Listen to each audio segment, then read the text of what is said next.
आइए सुनते हैं इस कहानी का दूसरा भाग। पूजा के कमरे में उसकी माँ जाती है और बहुत पूछने के बाद उसे बताती है, माँ, मैंने तो सिर्फ भिंडी की सब्जी ही बनाई थी। उसके लिए उसने मुझे पीटा। मैं अब वहां नहीं जाऊंगी। ये क्या बात हुई? मुझे सपना आएगा क्या कि उसे भिंडी पसंद नहीं है? पहली बार पत्नी ने बनाया था तो खा लेता और अगली बार से बता देता कि भिंडी मत बनाना। नहीं, उसे तो अपनी मर्जी ही चलानी है। मैं नहीं जाऊंगी, कह देती हूँ। कल से कॉलेज चली जाऊंगी और अपनी डिग्री पूरी करूंगी। माँ ने सुना, बस कुछ नहीं कहा। खाने के टेबल पर माता पिता दोनों ने उसे समझाया, ऐसा नहीं होता है बेटा। कभी कभी कुछ लड़के गुस्सा में ऐसा कर देते हैं। देखना, बाद में वो तुम्हें खुद लेने आएगा। कितने दिन मायके में रहोगी? 2 दिन बाद से ही लोग बातें बनाना शुरू कर देंगे। इधर पिता ने अरुण को फोन किया। उसकी सारी गलतियों का इल्जाम को सुना। उसने बेटी पर लगाया, फिर उसे माफी मांगी और दूसरे दिन से घर बुलाया ताकि पूजा को वो वापस ले जा सके। पास पड़ोस के लोगों ने भी देखा कि दामाद आकर बेटी को अपने साथ ले जा रहा है। अरुण को आया देख पूजा बहुत खुश हुई। उसे लगा कि अरुण को उसकी फिक्र है और वो उसे लेने आया है। पूजा अपने पति के साथ अपने घर चली गई। माता पिता ने चैन की सांस ली। चलो, बला टल गई। पूजा को गए हुए 1 महीना हो गया था। माता पिता ने सोचा, हमारी बेटी अब सेटल हो गई है। चलो, देर आए दुरुस्त आए। उन लोगों ने अभी पूरी तरह से सांस भी नहीं ली थी कि सुबह मिसेस चौधरी की बुलंद आवाज सुनाई दी, पूजा, तुम फिर से मायके आ गई? ससुराल में मन नहीं लगता क्या तुम्हारा? सुनंदा और अजीत भागकर बाहर आए और देखा, फिर से सूटकेस लेकर पूजा अंदर आ रही थी।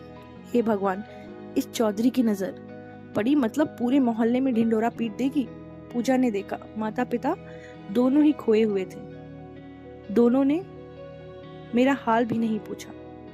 इसीलिए वो सीधा अपने कमरे में गई और दरवाजा अंदर से बंद कर लिया।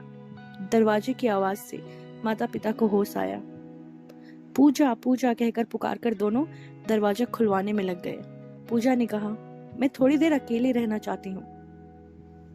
उसकी आंखों से आंसू झरझर बह रहे थे। वो सोच रही थी, उसकी क्या गलती है? उसे किस बात की सजा मिल रही है? उसे याद आया, पिछली बार उसने माता पिताजी के घर आके आई थी तो अरुण उसे खुद लेने आया था। वो कितनी खुश थी। उसके दिल में अपने लिए परवाह देखकर वो खुश हो गई थी।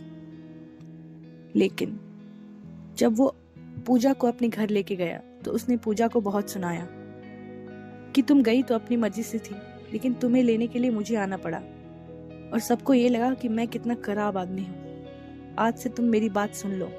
इस घर में वही खाना बनेगा जो मैं खाना चाहता हूँ। मैं वही कहूँ, तुम वहीं जाओगी जहां मैं तुम्हें जाने को बोलूंगा। तुम किसी भी मेरे दोस्त के सामने नहीं आओगी जब तक मैं तुम्हें नहीं बुलाता। अपने माता पिता से बस संडे को ही बात करना जब मैं घर पे रहूंगा। ये मंजूर है तो यहाँ पे रहो, वरना यहाँ से निकलकर अपने घर चली जाओ। पूजा ने ये सब सुना। उसे लगा, मेरा पति तो मुझे इंसान ही नहीं समझता। माता पिता के बारे में तो पता चल ही गया है उन्हें। अपनी बेटी से ज्यादा लोगों की चिंता है। वो क्या ही मेरे बारे में सोचेंगे। खैर, पूजा ने सोच लिया कि उसे अब यहाँ रहना है तो अरुण के हिसाब से ही रहना पड़ेगा। उसने अपने आप से ही समझौता कर लिया। अरुण एक दिन अपने दोस्तों को लेकर आया और पूजा से चाय बनाने के लिए कहा और ये भी कहा कि तुम चाय लेके बाहर मत आना, चाय लेने मैं आऊंगा। चाय बनते ही पूजा कप में डालकर बिस्कुट भी रखकर बैठ गई। अरुण आकर चाय ले जाएगा, लेकिन 5 मिनट बीत गए। चाय ठंडी होने लगी। अरुण अभी तक नहीं आया। फिर पूजा चाय लेके चुपचाप ही बाहर आ गई। अरुण भाग कर आता है और उसके हाथ से ट्रे छीन लेता है और कहता है, तुम अंदर जाओ। उसी समय न जाने उसके दोस्त ने कैसे उसे देख लिया और कहा, पूजा, तुम यहाँ? तुम अरुण की पत्नी हो? अब अरुण कुछ नहीं कह सकता था। उसके दोस्त सुहास ने कहा, अरुण, ये मेरी मौसी की बेटी है। मैं शादी में ना आ सका इसलिए मुझे नहीं मालूम था कि ये तुम्हारी पत्नी है। बस दोनों खूब बातें करने लगे। ये बात अरुण को बिल्कुल पसंद नहीं आई। सुहास के जाते ही उसने पूजा को खूब मारा कि तुमने मुझे पहले क्यों नहीं बताया कि तुम्हारा कोई रिश्तेदार मेरी बैंक में काम करता है। मुझे पता तो चले कि वो मेरे बारे में क्या कहता है। यह एक ही है या कोई और भी है। अब आए दिन सुहास का नाम लेकर दोनों ताने में ताने देने लगे। वो ये भूल गया कि सुहास और पूजा का भाई बहन का रिश्ता है। व्यक्ति अपनी शंका और घमंड से अपने आप को खो बैठता है और रिश्तों की मर्यादा भी भूल जाती है। वो अरुण के साथ हुआ और पूजा के साथ सर्प का बांध टूट गया। उसने अरुण के नाम से चिट्ठी लिखी कि मैं अपने माता पिता के घर जा रही हूँ, मुझे आपसे कोई रिश्ता नहीं रखना, मुझे वापस लेने नहीं आना, मेरे पिता के बुलाने पर भी नहीं। पूजा अपनी सूटकेस लेकर मायके चली गई। उसे मालूम है कि माता पिता साथ नहीं देंगे, क्योंकि उन्हें लोग क्या कहेंगे उसकी चिंता है, ना कि अपनी बेटी की। वे लोग भी कम से कम कोशिश तो कर सकते थे कि आखिर मेरी परेशानी क्या है पूछने की। नहीं, अब चाहे कुछ भी हो जाए, उसने फैसला कर लिया है कि अब वो किसी भी हालत में अरुण के पास वापस नहीं जाएगी। सुबह सुबह पूजा को सूटकेस के साथ देख के माता पिता आश्चर्य हो गए थे। जब पूजा ने दरवाजा नहीं खोला तो आपस में बातें करने लगे कि अब न जाने क्या हो गया है, क्यों ये फिर से यहाँ वापस आ गई हैं। उसके कपड़े भी सिलवट्टे से भरे थे। लगा कि कुछ अनहोनी जरूर हुई है।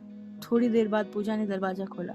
माँ के अंदर आते ही पूजा ने माँ को अपने शरीर के घाव दिखाए और कहा, अरुण तो जानवर है माँ, अब मैं वहां गई तो मेरी लाश ही आएगी वापस। क्या तुम लोगों को ये मंजूर है? माता पिता ने उसकी हालत देखकर कुछ भी नहीं कहा। धीरे धीरे पूजा की हालत अब सुधरने लगी थी। लोगों ने सोचा कि शायद पूजा माँ बनने वाली है, इसलिए किसी ने भी कुछ नहीं पूछा। एक दिन पूजा की मौसी आई। उसने माँ से कहा, दीदी, हमारे गांव में शिप्रा नामक एक प्रतिवर्ता है। उसका पति उसे इतना मारता पीटता था, पर उसने उफ तक नहीं कहा, और अब वो बिस्तर पर पड़ा है और शिप्रा उसकी सेवा में ही लगी रहती है। नई विवाहित लड़की को उससे मिलकर उसका आशीर्वाद दिलाते हैं तो उसकी जिंदगी में खुशियां ही खुशियां आ जाएंगी। हम लोग पूजा को भी वहीं लेके जाएंगे और उनका आशीर्वाद दिलाएंगे। माँ तो तैयार हो गई और पूजा को मौसी के साथ भेज दिया। शिप्रा बहुत सुंदर लग रही थी।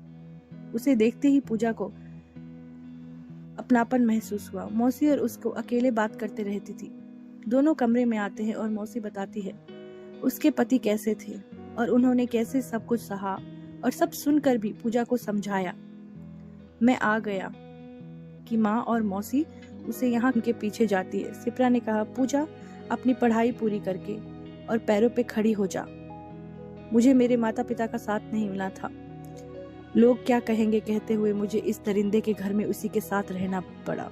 आज भी मुझे चैन नहीं, पलंग पर पड़े पड़े ही मुझे सताता है, और कोई ऑप्शन ना होने के कारण मैं ये सब सह रही हूँ। तुम पढ़ी लिखी हो, घर वाले और लोग की परवाह ना करते हुए आगे बढ़ो और उस लड़के को छोड़ दो। ऑल द बेस्ट पूजा। आंखों में आंसू आ गए। उसका पति गंदी सी गाली देते हुए उसे बुलाता है। अपने चेहरे पर हंसी लाते हुए वो पति की सेवा करने में लग जाती है। पूजा और मौसी के घर जाते ही उन्होंने पूजा को चुप देखा तो लगा कि शिप्रा की बातों का पूजा पर असर हो रहा है। दूसरे दिन माँ और पूजा इंदौर वापस आ जाते हैं। पूजा ने किसी से बताया ही नहीं कि दोनों के बीच बात क्या हुई थी। पूजा अपना सामान पैक करने लगी। माँ ने सोचा ससुराल जाने के लिए तैयार हो रही है। दोनों बहुत खुश हो गए। पूजा ने माता पिता के पैर छुए और कहा, आप दोनों मुझे माफ कर दीजिए। मैं हॉस्टल में रहने जा रही हूँ, वहीं रहकर अपनी पढ़ाई पूरी करूंगी। जब आप लोगों को लगे कि लोगों की बातों का अब आप लोग पे कोई असर नहीं होता, तभी मैं आऊंगी वापस। आप लोग सलामत रहे, मैं आपकी बेटी हमेशा रहूंगी। ये बोलकर पूजा वहां से चली जाती है। माँ पापा लोग तो कुछ भी कह सकते हैं, उनका काम ही कहना है। बच्चे तो माँ बाप पर विश्वास करते हैं, उनका साथ चाहते हैं। अगर आप लोग सहारा नहीं देंगे तो हम लड़कियों का सहारा कौन बनेगा? मैं शिप्रा बनकर नहीं रहना चाहती, मुझे अपना रास्ता चुनना है। अब मुझे समझ में आ गया है कि मैं क्या कर सकती हूँ। लोगों की प्रेरणा में शिल्पा बनकर नहीं बनना, मैं लोगों के कहने पर शिल्पा बनकर नहीं रहना चाहती हूँ। अपना सामान लेकर टैक्सी में बैठकर चली जाती है। किसी के घर में रेडियो से किशोर जी की आवाज में गाना बज रहा था, कुछ तो लोग कहेंगे, लोगों का काम है कहना। हमें बेटियों